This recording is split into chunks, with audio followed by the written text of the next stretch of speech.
Bien-aimés dans le Seigneur, Shalom. Que le Seigneur Dieu vous bénisse ce matin. C'est un dimanche glorieux. C'est le jour de la Pâque, le jour de la résurrection de notre Seigneur Jésus-Christ. C'est une journée que nous devons célébrer avec joie parce que c'est une journée qui nous a donné de la victoire. Sans la résurrection, notre prédication devait être en vaine. Sans la résurrection, notre espoir de vivre une vie au-delà de ce que nous avons aujourd'hui n'allait pas avoir lieu. C'est pourquoi nous sommes obligés ce matin d'être dans la joie parce que notre Seigneur a vaincu la mort. Donc ce matin, nous allons, par la gloire de Dieu, apporter une prédication par rapport à la résurrection.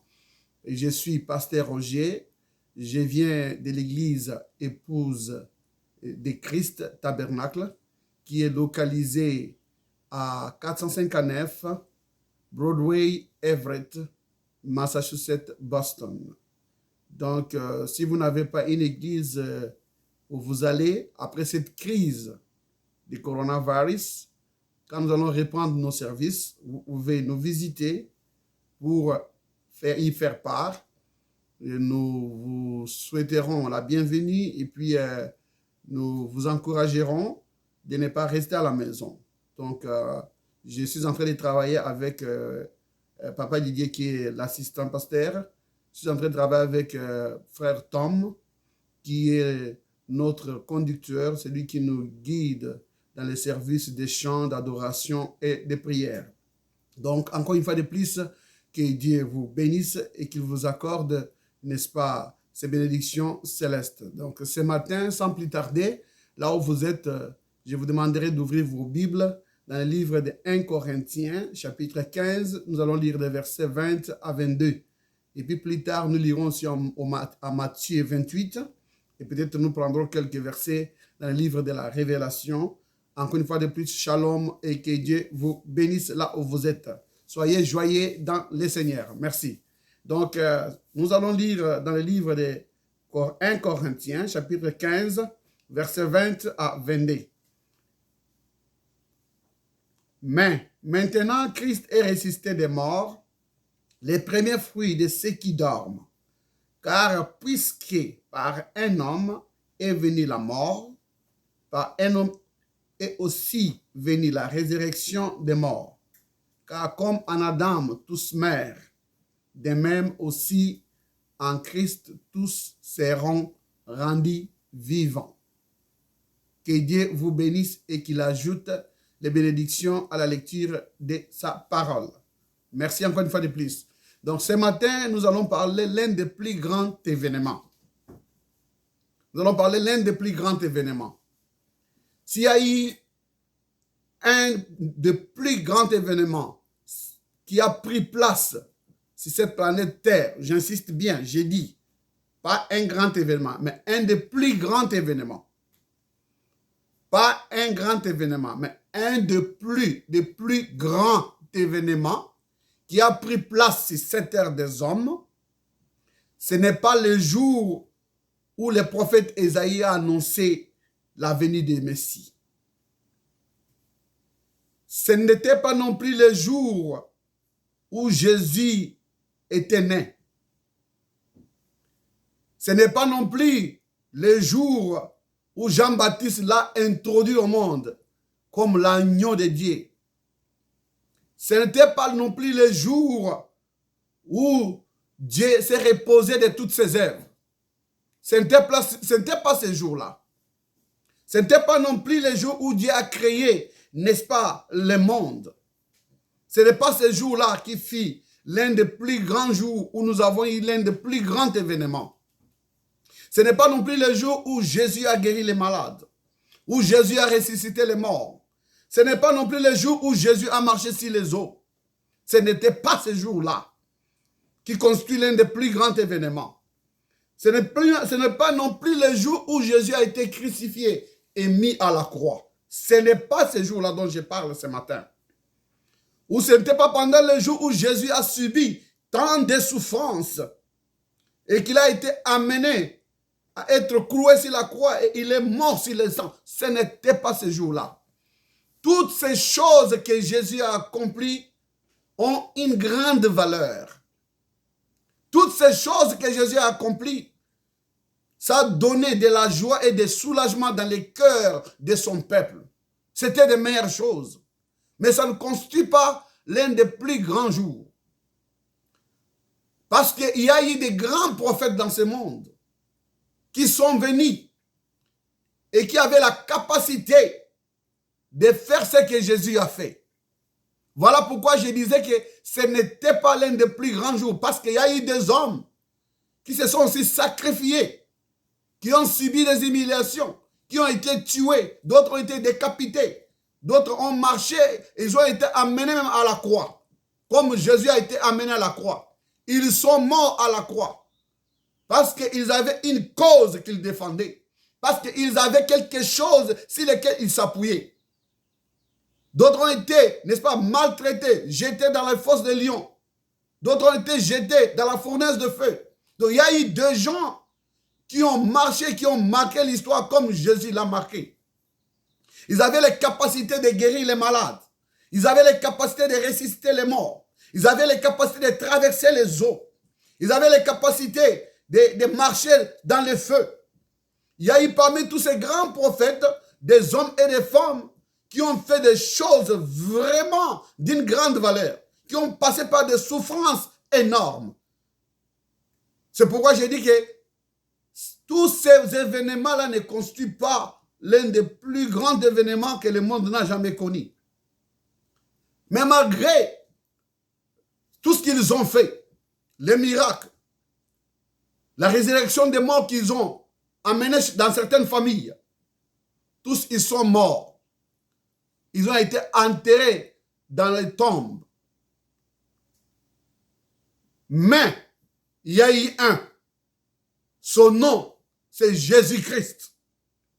Lorsque lui, il est mort et qu'il a été enterré, la Bible nous dit que la mort n'a pas pu supporter, n'est-ce pas, son corps. La terre l'a vomi. La terre l'a vomi. C'est pourquoi j'ai dit que c'est ce jour-là qui constitue l'un des plus grands événements. Je ne cherche pas à minimiser tous les autres événements qui se sont passés. La guérison des malades, les miracles qui ont pris place. Je ne cherche pas à minimiser cela. Mais s'il y a eu un des plus grands événements que le monde n'a jamais connu et que le monde ne connaîtra pas sans cette personne, c'est le jour où il a été enterré et où il est ressuscité. C'est ce jour-là qu'il y a eu de plus grands événements que le monde n'a jamais connus. Parce que la terre ne pouvait pas supporter son corps. Les autres prophètes sont allés dans la même terre. La terre a supporté leur corps. Mais lui, quand on l'a enterré, la terre l'a vomi. Alléluia. La terre l'a vomi.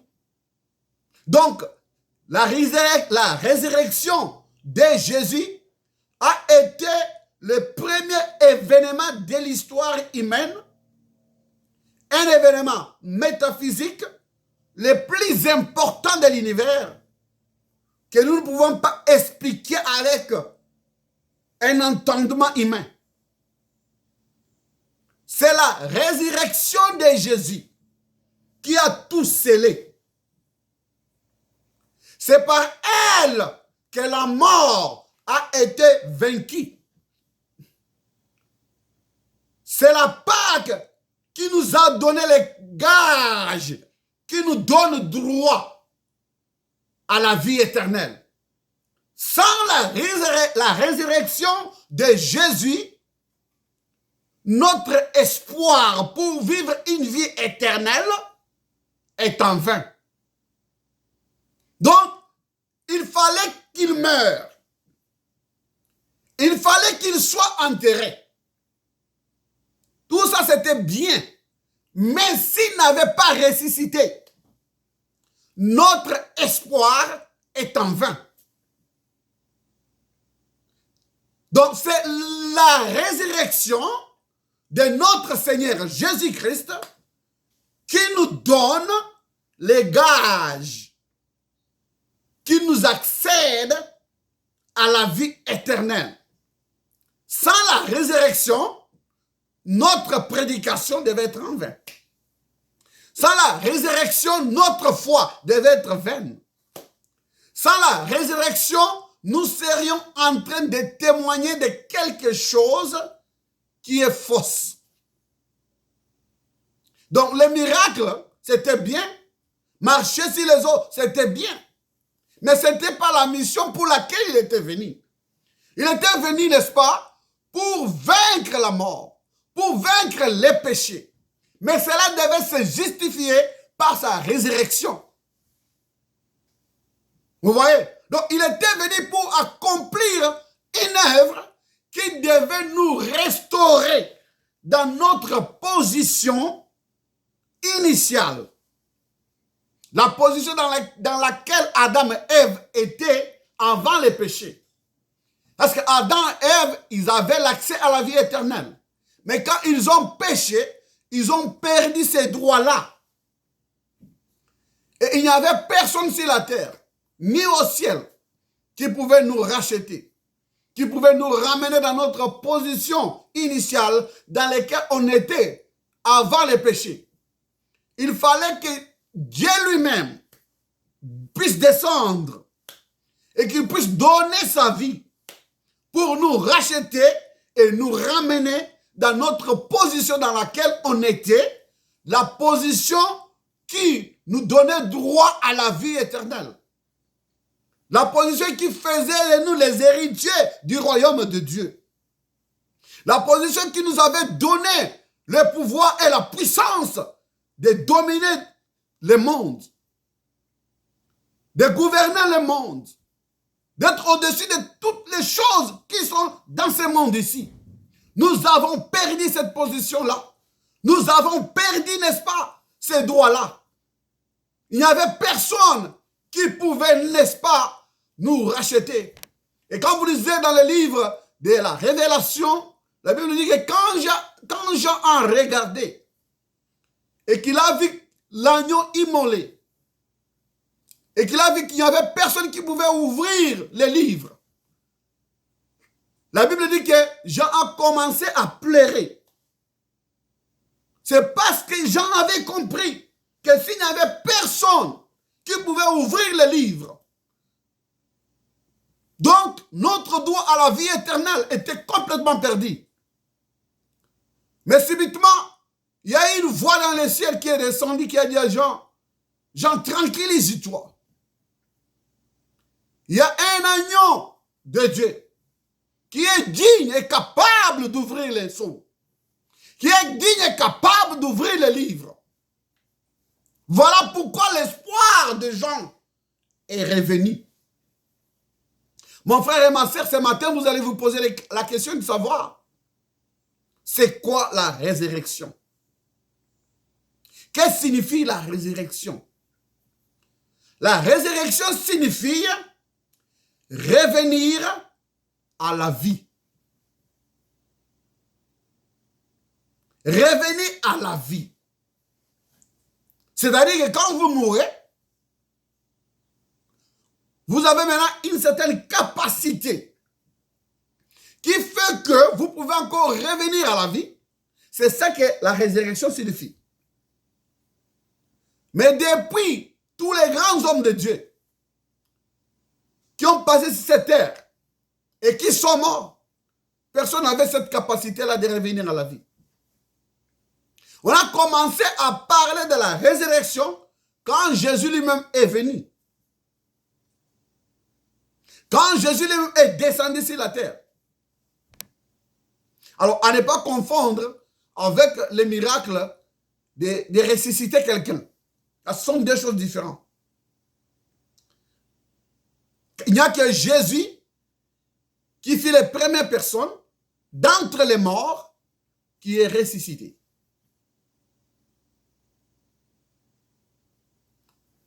Je sais que vous allez parlait peut-être de Lazare. Là, nous allons revenir là-dessus. Maintenant, la résurrection signifie revenir à la vie. C'est quelque chose que nous ne pouvons pas nous représenter, car il constitue un acte de Dieu qui nous échappe en tant qu'humains. La résurrection a bouleversé des lois de la nature et il va au-delà de notre entendement et de notre perception humaine. Vous voyez? Donc c'est quelque chose qu'on ne peut pas comprendre avec les lois de la nature. Quand quelqu'un meurt, on l'enterre et puis il va pourrir et ensuite c'est fini, on ne parle plus de la personne. Mais Jésus lui vient, il dit, bien que vous serez enterrés, bien que vous allez pourrir sur cette terre des hommes, mais moi j'ai la capacité de vous ressusciter et de vous donner le même corps que vous avez eu sur cette terre en vous ressuscitant. Alléluia. C'est quelque chose de bizarre. C'est quelque chose de très compliqué. Maintenant, il y avait 3 écoles de pensée à ce qui concerne la résurrection. Il y avait d'une part les Romains qui avaient une conception tout à fait différente de celle des Juifs. Et parmi les Juifs, ils étaient divisés en 2 parties. Il y avait, n'est-ce pas, les pharisiens de l'autre côté et il y avait, n'est-ce pas, les saïdiciens de l'autre côté. À ce qui concerne maintenant les Romains, et ils pensaient que parler de la résurrection, c'est une absurdité. Pour eux, quand quelqu'un meurt, il meurt, c'est fini, il est enterré, il n'y aura pas la résurrection. Donc parler de la résurrection, ça ne pouvait pas s'expliquer avec les lois de la nature. Voilà pourquoi ils avaient des difficultés pour croire aux disciples de Jésus. Voilà pourquoi ils étaient en train de persécuter les disciples de Jésus. Parce qu'ils disaient que ces gens-là étaient en train de donner des informations qui n'étaient pas correctes en parlant de la résurrection. Donc c'était des gens qui étaient catégoriques, les Romains. Si vous êtes un disciple de Jésus et que vous parlez de la résurrection, si on vous entend, on vous arrête, on vous entend, on va vous arrêter, on va vous tuer. Parce qu'ils disaient, c'est une fausse doctrine. Ils sont en train de raconter des histoires qui ne tiennent pas debout, qui ne peuvent pas s'expliquer avec des lois naturelles. Vous voyez? Mais il y avait maintenant d'autre part, les Juifs. Et ils étaient partagés à ce sujet-là. Il y avait les pharisiens et il affirmait qu'il y aura seulement la résurrection des morts à la fin du temps. Vous voyez? Quand tout le monde sera mort, il n'y aura plus de temps. C'est en ce moment-là qu'il y aura la résurrection. Maintenant, les Saïdiciens, eux, ils s'opposaient dans ce domaine-là aux pharisiens. Et ils avaient une autre théorie propre à eux. Et ils pensaient qu'il doit y avoir la résurrection. Mais quand le Messie viendra. Pour eux, quand Jésus est venu, ce n'était pas le Messie. Donc, ils étaient départagés sur ces points-là. Maintenant, les disciples, eux, qui marchaient avec Jésus, ils viennent pour dire que la résurrection a déjà eu lieu. Jésus a été ressuscité. Et ce qui était vrai, Jésus était ressuscité parce que quand on l'a enterré, on a mis devant sa tombe des gardes, on a mis des gens qui étaient armés parce qu'ils savaient déjà que les disciples étaient en train de faire circuler une information selon laquelle leur maître allait ressusciter. Et pour essayer d'empêcher cette fausse nouvelle, n'est-ce pas, les rois de cette époque avaient pris une disposition de mettre des gardes devant la tombe de Jésus parce qu'ils pensaient que les disciples allaient venir voler le corps de Jésus. Maintenant, à leur plus grande surprise, un jour, ils se réveillent un matin avec des gardes devant le tombeau. Il y a Marie de Magdala et l'autre Marie qui sont venus devant la tombe, quand vous lisez Matthieu 28, pour voir la tombe de Jésus. À leur plus grande surprise, un ange est descendu du ciel. Et la Bible dit qu'il y a eu tremblement de terre. Et les gardes qui étaient là, ils se sont évanouis. Ils sont tombés. Parce qu'il y a eu la puissance de Dieu. Il y a eu un tremblement de terre. Et l'ange, quand il est venu, il a roulé la pierre qui était, n'est-ce pas, mise sur le tombeau de Jésus, le tombeau de Jésus. Et puis, il a renversé cette pierre-là. Et il a montré à Marie Magdala et à l'autre Marie et les gardes qui étaient là que Jésus n'est plus là dans les tombes. À l'étonnement des gardes et à l'étonnement de Marie Magdala, ils ont commencé à trembler. Et l'ange s'adressa à Marie Magdala et à l'autre Marie. Il leur dit, ne tremblez pas. Car il est ressuscité. Il n'est plus dans les tombeaux. C'était pour la première fois qu'une personne puisse être enterrée et qu'il puisse ressusciter. Maintenant, en ce qui concerne la résurrection de Lazare, Lazare était enterré. Mais il fallait l'intervention de Jésus lui-même devant la tombe de Lazare pour le ressusciter. Et lorsque Jésus a ressuscité Lazare, la Bible dit que Lazare a vaincu pendant une certaine période. Et il est mort encore. C'est pourquoi je vous ai dit que la résurrection de Jésus est différente de celui de Lazare.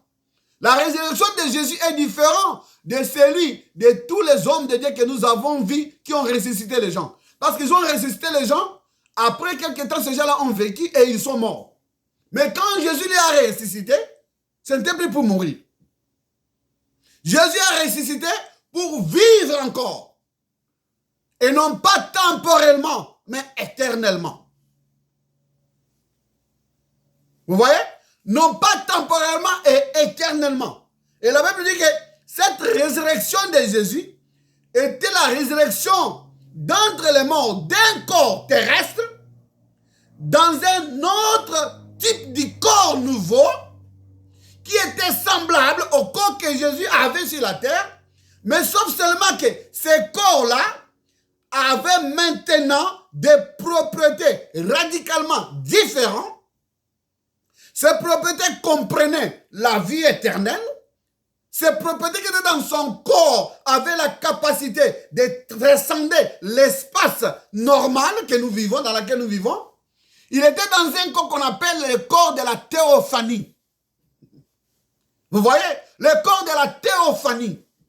C'est un corps qui peut apparaître et disparaître. C'est un corps qui peut traverser les murs. Vous voyez? C'est un corps différent du corps que nous avons. C'est semblable à ce que nous avons. Mais sauf seulement que ce corps-là peut apparaître et il peut disparaître. C'est comme ça que Jésus est apparu à ses disciples. Il est apparu à Marie-Magdeleine. Il est apparu à tout ce qui était avec lui. Et il avait aussi la capacité de disparaître. Parce qu'il n'était plus dans ce corps normal que nous portons. Il était dans un corps qui ressemble à notre corps. Mais ce corps-là, ce fut un corps de la théophanie. Parce que ça avait la puissance et la capacité de transcender l'espace normal dans lequel nous vivons, de traverser les murs, d'apparaître et de disparaître. Voilà le corps dans lequel Jésus, n'est-ce pas, est venu quand il est ressuscité. Alléluia. Et dans plusieurs, disons, parties de l'écriture, on nous montre comment Jésus est apparu avec ses disciples, comment il a mangé avec eux, comment il a même, disons, fait les barbecues. Et il a fait la barbecue des fiches. Et dans certaines parties des Bibles, on dit il a mangé avec eux. Il était dans ce corps-là de la théophanie. C'est un corps qui peut apparaître et disparaître, un corps qui a la capacité de se transformer, de changer. Vous voyez? Donc, sans la résurrection, mon frère, notre espoir était en vain. Notre espoir aujourd'hui est en vain, sans la résurrection de Jésus. Sans la résurrection de Jésus, notre prédication est en vain. Sans la résurrection de Jésus, notre témoignage est en vain. Mais s'il y a eu quelque chose qui nous a donné, n'est-ce pas, de l'espoir, quelque chose qui confirme que ce que nous témoignons est vrai, c'est la résurrection de notre Seigneur et Sauveur. Vous voyez? Donc Jésus était dans une nouvelle dimension, dans un nouveau corps. Vous voyez? Un corps qui ne peut plus subir la mort. C'était différent du corps de Lazare quand il est ressuscité. Parce que quand Lazare est ressuscité, il pouvait encore mourir de nouveau. Lorsque Élie a ressuscité l'enfant de la femme de Sarapate, vous voyez? Donc cet enfant pouvait encore vivre et mourir après. Vous voyez? Donc la résurrection dont nous parlons ce matin, c'est une résurrection qui vous donne droit à la vie éternelle directement. Une résurrection dont quand vous êtes ressuscité, vous n'allez jamais plus mourir.